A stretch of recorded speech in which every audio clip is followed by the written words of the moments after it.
बांधकाम क्षेत्रात करिअर करण्याची इच्छा आहे? मग Manju institute of technology Satara घेऊन येत आहे तुमच्यासाठी उत्कृष्ट डिप्लोमा इन आर्किटेक्चर ड्राफ्ट्समन 2 वर्ष आणि 1 वर्षाचा कन्स्ट्रक्शन सुपरवायझर सर्टिफिकेट कोर्स. 2 वर्षाचा डिप्लोमा करा व थेट 13वी मध्ये प्रवेश मिळवा. 11वी आणि 12वी करण्याची गरज नाही.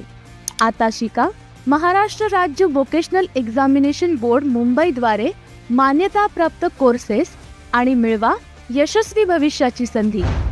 विशेष म्हणजे मध्यम वर्गाला परवडेल असे शिक्षण देणारी सातारा जिल्ह्यातील एकमेव संस्था. आर्किटेक्ट बिल्डर ऑफिसमध्ये डिझायनर सुपरवायझर म्हणून नोकरी करण्याची संधी, तसेच झेडपी इरिगेशन, PWD, मल्टीनॅशनल कंपनीजमध्ये नोकरीची संधी किंवा बिल्डिंग कॉन्ट्रॅक्टर म्हणून सुद्धा काम करता येईल. तसेच जिल्हा परिषद, PWD, नगरपालिका यांचे लायसन्स काढता येईल. मग विचार काय करताय? आजच संपर्क करा. पत्ता मयूर चेंबर्स, 2रा मजला, YC कॉलेज समोर, सातारा. अधिक माहितीसाठी संपर्क 99 60 13 59 15. मंजू इन्स्टिट्यूट ऑफ टेक्नॉलॉजी, तुमच्या स्वप्नांना मजबूत आधार.